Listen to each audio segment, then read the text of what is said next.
Okay. I'm trying to keep my head straight in this whole thing. So there are many things in League that cause me to hesitate every time I sign my soul away to a game that completely wastes my time but gives me the good PP feelings when inevitably ruins someone else's morning, afternoon, or evening. It's become kind of a hobby. And with the constant lack of balance and champion roster full of juice characters that even make the Kool-Aid Man go, oh no. League sells one more throat punch to finish me off, and it's pretty simple. You wanna know? Smurfs. Now, if you actually live under a literal rock, I'm gonna tell you what Smurfs are. Smurfs are when the gods of League, the 2%, or maybe even like more like the 10% or whatever, when the heavens above come crashing down into the earth below. And, you know, some Challenger Smurf or Diamond Smurf or whatever Smurf, anyone above Diamond comes and plays with us in low elo. Go make a Smurf account, level up to level 30, and go and smash low Bs as much as they want. For a number of reasons. One of them could be they want to play a new champion, learn to play without ruining their MMR. Second reason is they just really want to get some footage or whatever. They just want to really crush someone. Like, really grind them into the dust, you know? The other reason is they want to fix their MMR. But aside from that, it's kind of a big issue because it does impact the games, especially games that we're just, us, people not in the heavens, are trying to just get better at the game, and it doesn't really help us out. It doesn't really make the competitive environment healthy, in my opinion. And you might be saying to me, well, Alex, there's something called Smurf queue, kind of puts them all in their little queue area for them. I'd be like, yes, but no. We'll talk about Smurf queue in a little bit, but first I want to talk about why smurfing is kind of a bad idea. And kind of really, it is just bad for the game in general. The first one is, it skews the game in favor of the Smurf. So the team who has a Smurf, or the team with the better Smurf, if there are two of them, which more often than not, there are usually two of them on opposite teams. The second reason is you're not really going to learn anything from that game. If you really want to get better at the game, the idea is that you're playing with people of your equal skill level, trying to learn from your mistakes, learn why you made a mistake and how to not make it ever again. If you're just following in the footsteps of a Smurf who's just playing in your game and kind of crushing it and just kind of rolling over people, that doesn't really help you out. Yes, sure, go take the free win, I guess, but you're not really learning anything. So for the long term, it doesn't really help. And lastly, thirdly, the most important is that Smurfs are generally stinky doo-doo garbage people. Know your fucking place, trash. Cry and whine when they don't get their way and they flame you at the first glance. They aren't the main character in their 40-minute story arc. Now you see, when I think of a competitive environment, I think I'm playing against people of my skill level or maybe just a little bit higher than me. Like, I'm here and they're here. Like, not so much dispersion words, but playing people of your skill level and kind of a little bit above you helps with the whole, you know, improving as a player thing. I don't really learn anything up and being steamrolled by a wannabe challenger who can't get a diamond or masters. And to be honest, I just really want to be told that I'm garbage ass dog water by people of my skill level. Thank you very much. But ultimately it comes down to not even that Smurfs exist, but why they exist, and what I believe is kind of the enabling that Riot does. Whether it's indirect or not really on purpose, or it is, I don't know, but it is enabling either or, and how common and how easy it is to make a Smurf account. Now you might be telling me, well, Alex, you know, making a new account, you have to level it up, and it takes a lot of XP, it takes time, you know, to get to level 30, and you're gonna be spending a lot of time in ARAMs. Sure.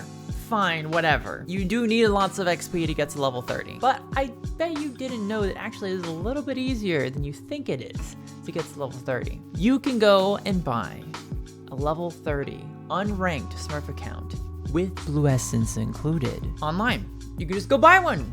You can just go buy one. No, on eBay. No. There are websites that they give you the ability to buy an account with like 50 Blue Essence, 50,000 Blue Essence for like 15 bucks. If you really are determined, as most people are in this game, to get ahead, you'll pay the 15 bucks. We pay for skins like Elementalist Lux and then cry about it when they make a better skin like Cosmic Lux. I was actually just looking for info about how much XP it took to get to level 30, and by the way, there's not really a good number. Some people say 40,000, some people say 30,000, 37,000, all over the place. But every site that had an article talking about XP and leveling League was a website trying to sell me unranked Smurf accounts. This gives complete instant access to whatever champions they want to play and pick up, and also, more importantly, instant access to rank. So, meaning some man-child with the ego the size of Africa can go and pay 15 bucks to go stomp some lobies and ruin my games. I personally cannot come with a better solution that's already implemented.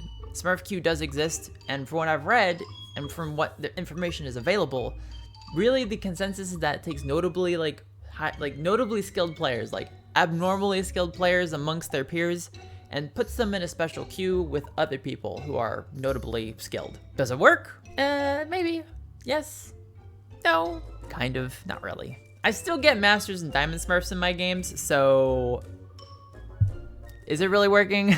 But on the other side, there's not really a concrete solution to help with the plague of smurfing without being like super invasive or something. You could say like, oh, ban all of them. Ban all these stupid smurfs. They're making me sad. I'm crying right now. And I could say to you, well, if the game is making you sad, maybe go outside, smell a leaf. But it's kind of difficult to ban Smurf accounts in the first place because if you ban someone, they're just gonna go make a new account and level up to 30, or if they're determined to make a Smurf, go buy one for $15.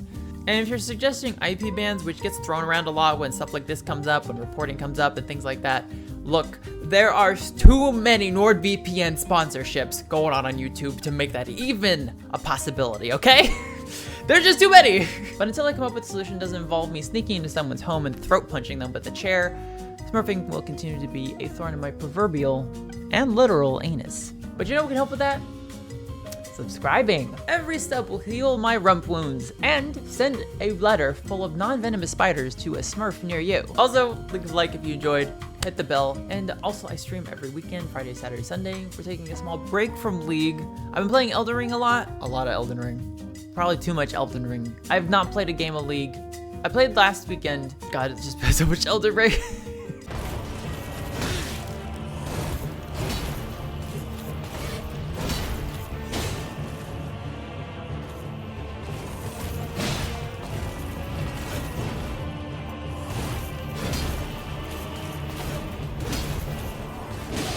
Try me, bitch. No! Die, bitch! Die! Ah! I'm having a lot of fun, so, you know, just there's no Smurfs in Elden Ring, that's for sure. And lastly, thank you so much for watching. I hope you enjoyed. I really appreciate it. And I'll see you guys in the next one. Bye!